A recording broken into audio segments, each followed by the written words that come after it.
Alright, so I opened up the AFE exhaust box because I wanted to see what I was working with. So this is supposed to be DEF-back.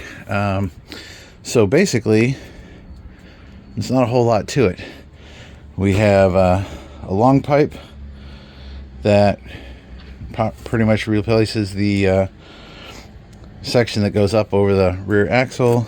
And then we have a straight out the back, and then a curve for the side. So it looks like it's fairly straightforward. There's one clamp that holds it together on the stock one, I think, and it looks like there's 3 clamps here. So let's look underneath real quick and see what we're working with. Then I'll dig out the instructions. Okay, so there's our stock exhaust. That is the one clamp, and that's pretty much the only clamp, it looks like.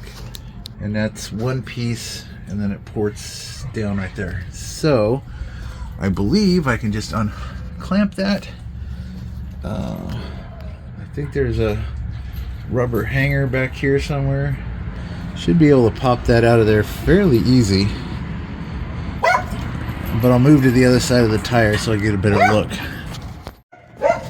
Alright, so doesn't look like anything there. The only other clamp is right here. So I think if I unbolt it and give it a few pushes, that should pretty much come right out. This should be like a 35-45 minute job at the most. But I say that, and then, you know, everything will be frozen in place. So yeah, the reason why I went with this is, one, I'm not real thrilled with the exhaust porting out under the vehicle. So the 2 options I have will port it out either out the back, but I have this step here, so I'm going to port mine out on the side. So that should be good. So, alright, so next I'm just going to look through the instructions real quick and make a decision, and then I'll come out here and start unbolting things while it's not raining. Alright, so just a quick look. So there's this short straight pipe, and that is going from the factory size up to the 3-inch, and then that pipe goes into the one with the curve, and then the 2 other pipes are either your kick out pipe, which is this one that goes out the side, or this one here that goes out the back.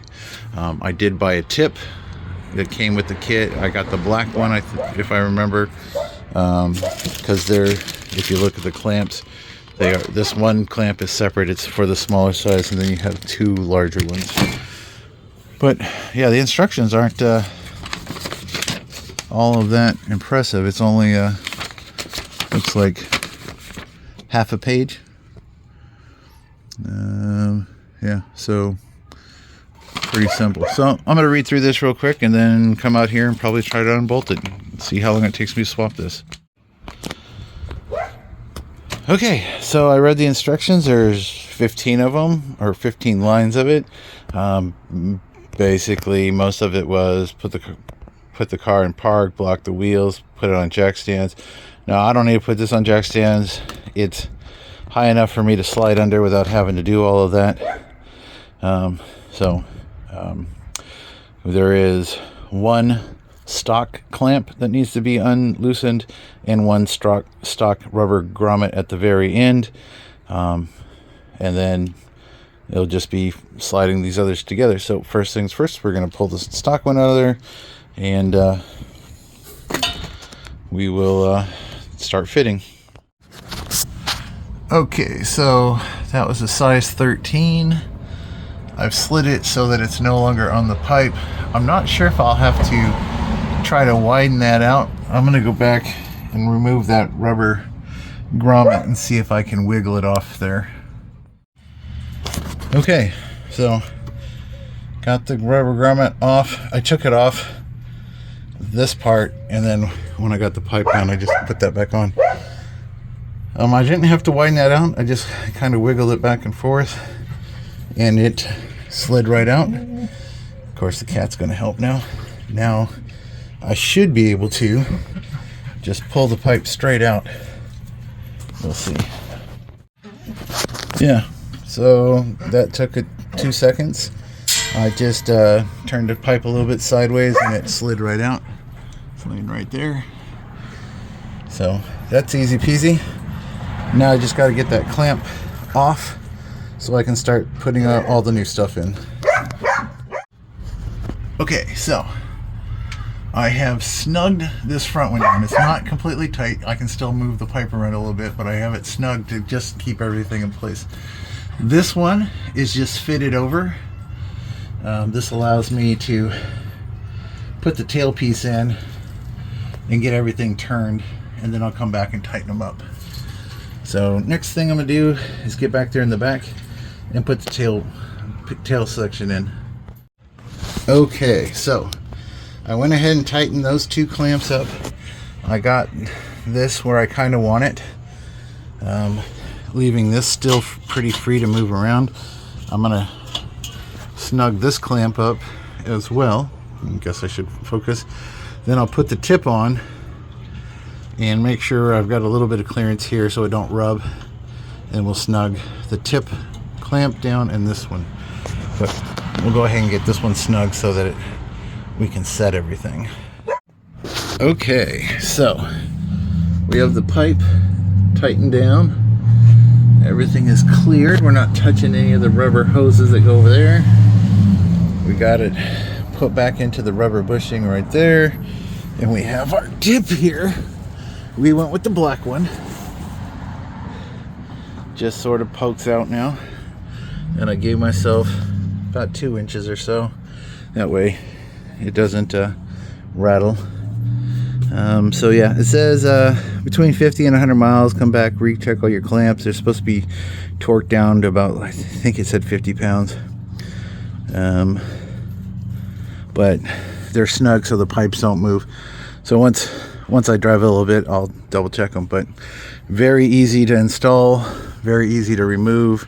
1 clamp, 1 rubber bushing at the end, 3 clamps, well 4 clamps if you count the exhaust tip, to put on, and 1 rubber bushing.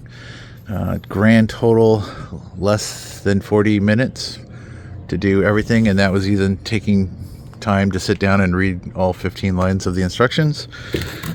But yeah, that's it. Easy peasy. So I guess this is like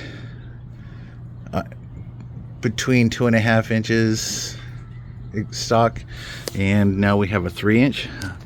Whether that gives a little bit more torque or not, who knows.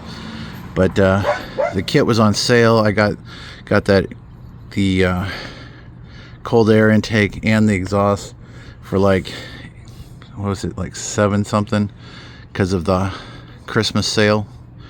Maybe I think it was 8 with shipping or something like that. I can't remember. It was under $1,000 bucks. So not too bad. I'm still contemplating whether or not to do the DPF portion delete. I am looking into getting the ECU tuner, and I am also looking into getting the extended range fuel tank. Do I need it? No, but if I decide to get one of those diesel heaters, then at least then I'll know I'll have plenty of fuel and I won't ever have to worry about running out. Plus, with that extended fuel tank, it'll give me probably somewhere around 1,000-mile range. So, you know, the more you can go, the less you have to stop, right? All right, well, it's pretty simple install. Thanks for watching. Sorry my videos are all over the place these days. When you're dealing with health issues, then especially when it comes to your wife, you know, things get put on hold. So our goal is to get this thing set up so that when they discharge her from the hospital, we can basically pack in some medical supplies, hit the road, and drive up to see her relatives, and then we'll just kind of travel around the country and If we have to go to the hospital, we have to go to the hospital. Well, thanks for watching.